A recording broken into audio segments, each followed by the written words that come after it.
नमस्कार, हमारे इस विशेष बुलेटिन में आपका स्वागत है। मैं हूं रेशमा आपके साथ और मेरे साथ हैं मेरी सहयोगी दीपाली। आइए हेडलाइंस पर नजर डालते हैं। श्रीनगर में सुरक्षा बलों ने बड़े आतंकी मंसूबे को किया नाकाम। नाकेबंदी कर जैश ए मोहम्मद के 4 आतंकवादियों को किया गिरफ्तार। भारी मात्रा में हथियार भी बरामद।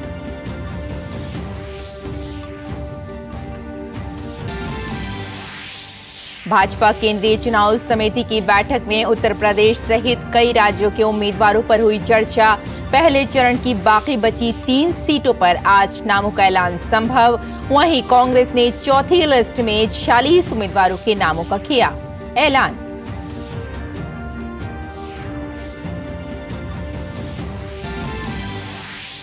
शराब घोटाले में गिरफ्तार अरविंद केजरीवाल को दिल्ली हाईकोर्ट से झटका। गिरफ्तारी और रिमांड को चुनौती देने वाली याचिका पर जल्द सुनवाई से किया इनकार। उधर इसी मामले में 26 मार्च तक बढ़ी के कविता की हिरासत।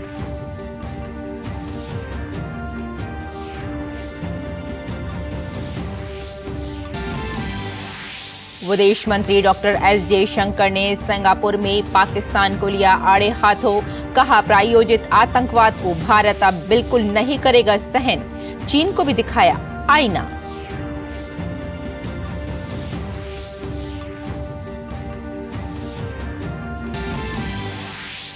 रूस की सुरक्षा एजेंसियों ने 11 लोगों को लिया हिरासत में।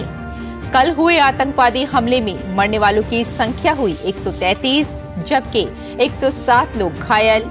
यूक्रेन ने अपना हाथ होने से किया इनकार।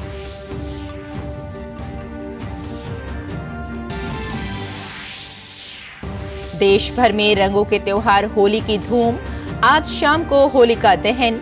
रक्षा मंत्री राजनाथ सिंह 20,000 फुट की ऊंचाई पर स्थित सियाचिन ग्लेशियर में जवानों के साथ खेलेंगे होली।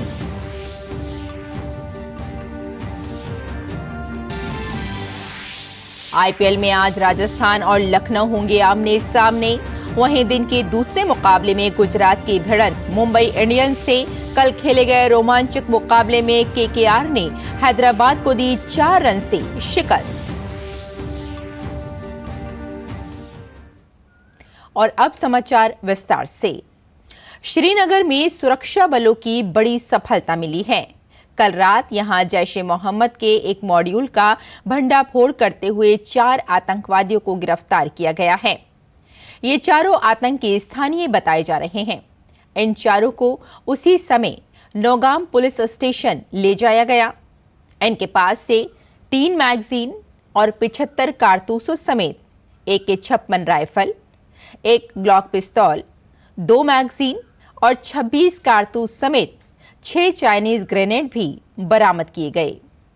कहा जा रहा है कि ये आतंकी अगले कुछ दिनों में श्रीनगर में किसी जगह कोई बड़ी वारदात को अंजाम देने वाले थे।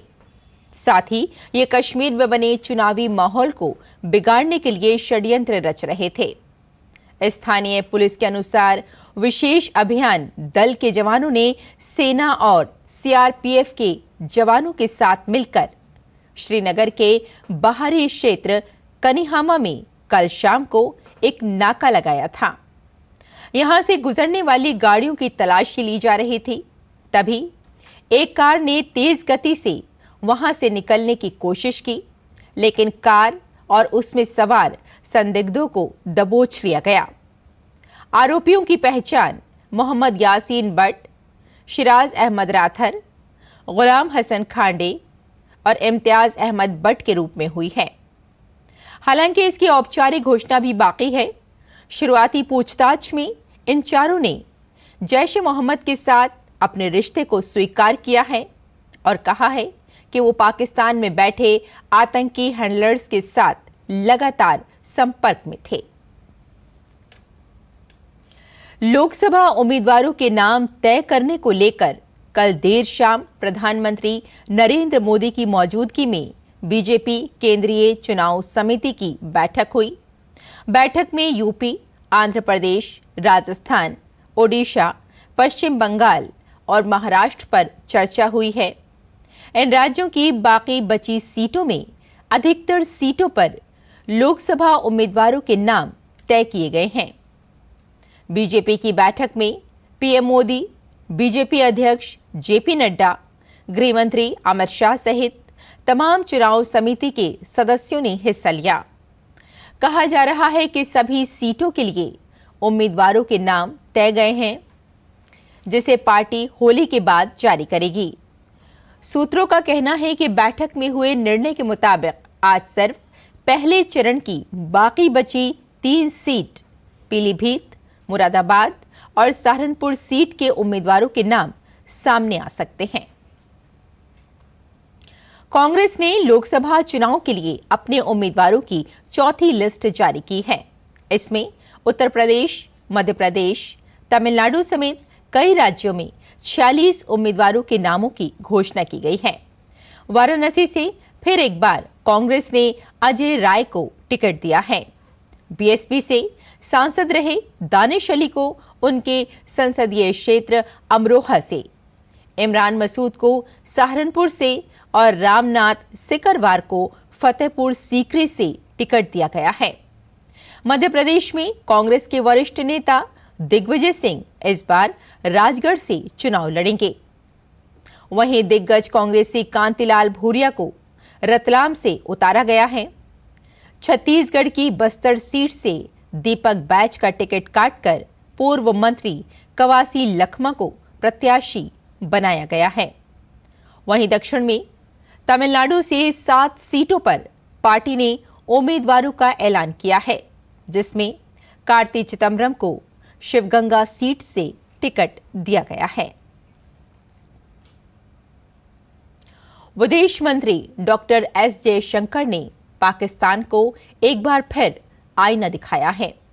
सिंगापुर में डॉक्टर जयशंकर ने साफ कहा कि पाकिस्तान प्रायोजित आतंकवाद को भारत अब बिल्कुल सहन नहीं करेगा। उन्होंने कहा कि पाकिस्तान उद्योग स्तर पर आतंकवाद को प्रायोजित कर रहा है। भारत इस समस्या को नजरअंदाज नहीं करेगा। देश भर में रंगों के त्योहार होली की धूम है। आज शाम को होलिका दहन किया जाएगा। रक्षा मंत्री राजनाथ सिंह 20,000 फुट की ऊंचाई पर स्थित सियाचिन ग्लेशियर में जवानों के साथ होली मनाएंगे। रक्षा मंत्री ने एक्स पर पोस्ट किया, 24 मार्च को मैं दुनिया के सबसे ऊंचे युद्ध क्षेत्र सियाचिन में रहूंगा। वहां तैनात सशस्त्र बलों के जवानों के साथ होली का त्योहार मनाने के लिए उत्सुक हूं।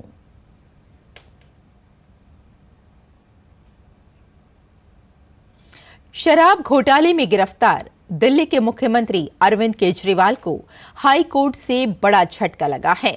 अदालत ने गिरफ्तारी और रिमांड को चुनौती देने वाली उनकी याचिका पर तुरंत सुनवाई से इनकार कर दिया है। अब उनकी याचिका पर होली के अवकाश के बाद ही सुनवाई हो सकेगी।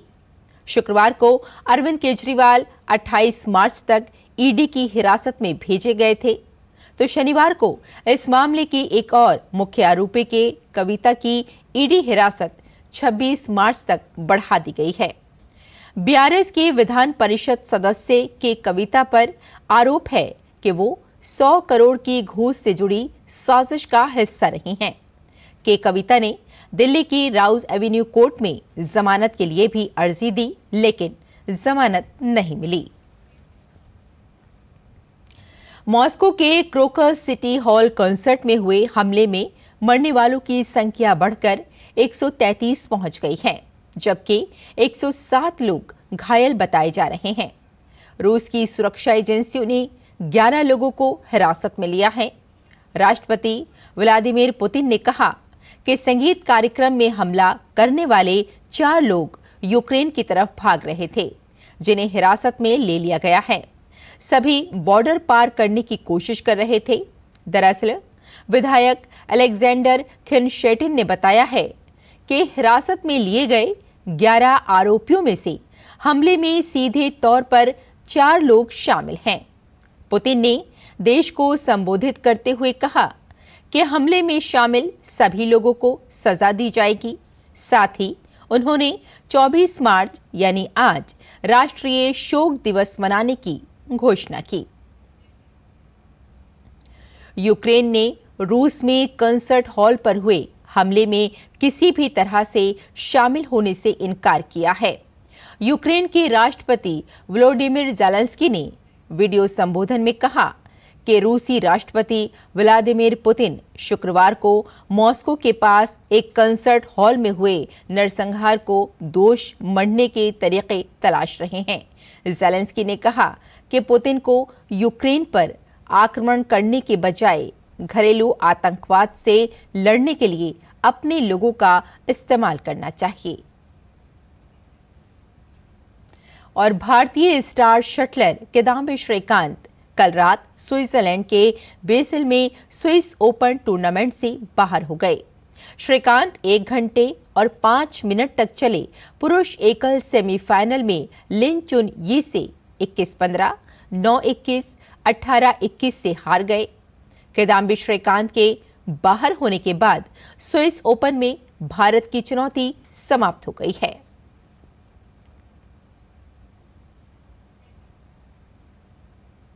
इंडियन प्रीमियर लीग में कल खेले गए पहले मैच में पंजाब किंग्स ने दिल्ली कैपिटल्स को 4 विकेट से हरा दिया। मैच में दिल्ली कैपिटल ने पहले बल्लेबाजी करते हुए 174 रन बनाए। दिल्ली कैपिटल्स की ओर से डेविड वार्नर ने 29 और शाई होप ने 33 रन की पारी खेली।